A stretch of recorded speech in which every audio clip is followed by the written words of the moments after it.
Hey! What's up, Oklahoma? Welcome back to Brews with Beck. I am Dan. How the hell are we, nation / Oklahoma? I'm sure plenty of people have had Prairie Artisan ales before. How the hell are you? Let's get to the beer, shall we? Hopefully you guys are having a great week. Come join, drink a cold one with me, even if it's not this Prairie right here. But, yes, this is Prairie Artisan ales out of Krebs, Oklahoma, which I interestingly found out is known as the Little Italy of Oklahoma, apparently. Not really sure if it explains totally why, but yeah, it's known as, nickname is Little Italy. So there you go, Krebs, Oklahoma, where Prairie Artisan Ales is. This one, Super Pistache Brothers, the 2022 version. My kid very much loved that I got this for Christmas because he's a huge Super Mario fan. This one is going to come in at a very big 13.6 on the Richter. Just going to give it a one time, but that's huge. It's a barrel-aged imperial stout with pistachios, dark chocolate, marzipan, and hazelnut roasted coffee. Sounds like a winner to me because obviously, like from the pistachios, you're getting kind of a muted nuttiness that goes with almond. Marzipan, which I've learned, and I'm sure I've had it before, is like almond meal and sugar, so it's kind of sugary and it's supposed to pair good with dark chocolate.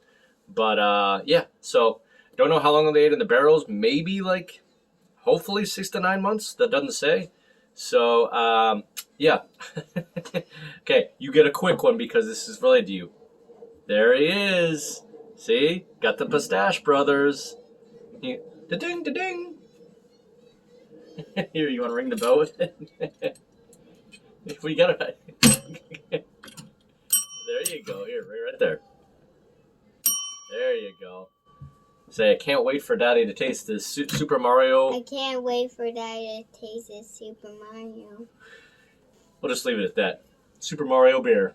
Super Mario beer. All right. Say like and subscribe from Dylan and Mario. Like and subscribe from Dylan and Mario. Okay. See you later, guys. See you later.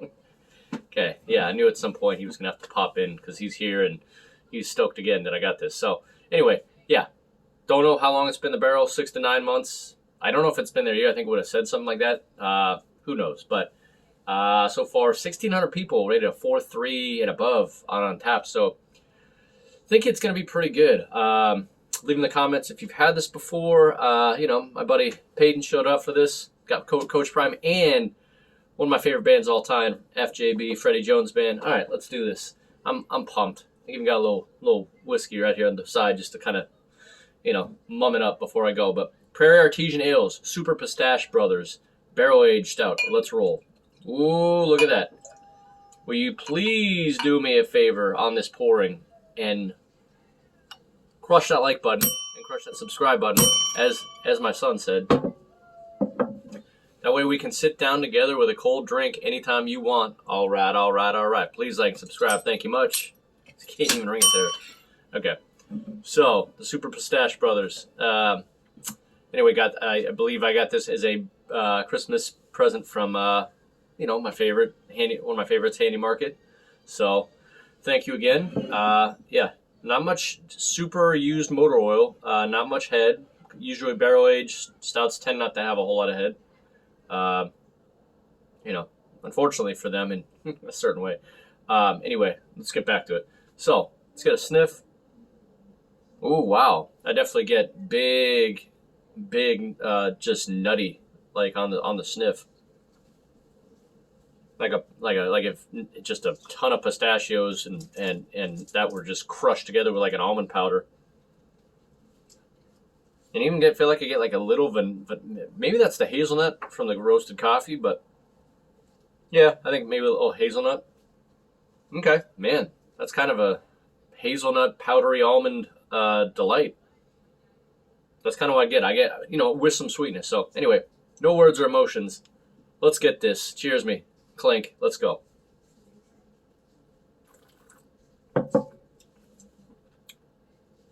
Okay, yeah. This is already, even though they aim to do two different things, I had the brand coffee stout not too long ago for Christmas, and it didn't hit the coffee note. This isn't really hitting a huge coffee note for me, but definitely hitting like a kind of a powdery, nutty feel. Like I said, like the powdery almond. If I didn't know what this was, and I didn't know percentage-wise, the smoothness of this, because of like kind of like that, like just kind of powdery feel, it doesn't feel like 13.6. In fact, I would have guessed maybe maybe 10 or 11.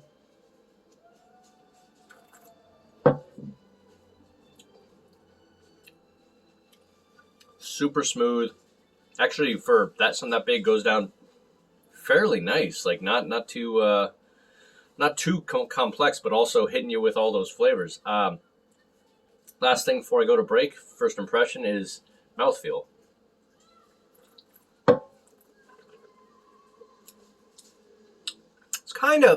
It's approaching a syrupy side, and it's, again, kind of a powdery feel. So I'm going to say, yeah, probably about a 70 out of 100. Pretty full mouthfeel. Not, maybe some people would even say 90%.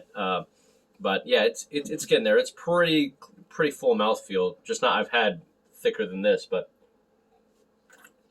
all right. So that's what I get. First impressions. I'm gonna kind of taste it more. I've already poured the whole thing in because there's 12 ounces of this. I believe it's like around $15 if you can find it. But so far, I will say this: if I didn't know what this was, I don't think I would think it was barrel aged. I'll tell you that. So give me a second to kind of sip down on this nice Prairie Artisan Ales Stout, and we'll get back with the rest of anything else I get and a grade, and get the hell out of here. Hold on a second. Alrighty, with a lot of deep thought on this one, because don't wrong, as you drink it more, especially with a stout like this, there's more things that kind of come to your attention. Wrong, I start to discover a little bit. First I was going to say you can't detect the barrel aging. It's not as prevalent as some, for sure, which can hit you with like a instant roundness from the barrel. This is more kind of like, you get it kind of as soon as it's starting to go down, you can detect the bourbon. It's almost like in the background, because of like, the adjuncts that are in it. Like, what it comes off to me is almost like a flourless, lava cake, or just regular chocolate cake. Maybe not dark necessarily, but like a flourless chocolate cake. They might be like drizzled with like a hazelnut chocolate, like a light hazelnut chocolate coffee, sauce. Because the coffee's not huge prevalent. If the coffee's in there, it's very like a light hazelnut, roast. Because it's not that huge prevalent, like bitter. But yeah, very much on the very, like, it feels like it's a powdery, a flourless cake in a beer with some bourbon and hazelnut coffee in there. So like it for sure. It's very interesting, flavorful, kind of like a chocolate, like a chocolate malt and some hazelnut, and yeah, I don't know if that all makes sense. Just, it's a very interesting powdery stout. So with that being said, stellar down to hell no. Very interesting. Not blown away. It's definitely not getting a stellar. I can already tell you that. I think I'm gonna give it the same thing I gave the brand coffee stout from this year. Really like it, and don't wrong. Like, I think these go for like $15 a piece. So, it's definitely worth trying. To see what it's like. And that's a better price than the brand coffee stout. It's like $25 for 17 ounces. But yeah, I think this 15 for 12. I'll give it totally solid. About 2 hours from Tulsa and the Tulsa King solid, which it is, Krebs, Oklahoma. But so yeah, 95. Same as the brand coffee stout from Bourbon County this year. Interesting adjuncts, very very nutty and powdery, with a little bourbon and a hazelnut coffee edge. Okay. It's kind of my conclusion on this. So hopefully that helps you out. Whether or not you want to buy it for 15 or more bucks, it's your choice. Again, it didn't get a stellar, so at least tells you one thing. But you might like all those more than I do. Anyway, do me a favor. If you stay, I know long review, but a lot to go over on this one. Please like and subscribe. Just helps me out real quick. Hit the like and subscribe button. Appreciate you. Cheers to you for staying along with me for the review. I think my next review is going to be the last of the paperback breweries. It's interesting, like, I want to say it's like an IPA meets like a fruit beer. Yeah, interesting. So anyway, help me like and subscribe. Appreciate you. See you on the next beer review. Peace.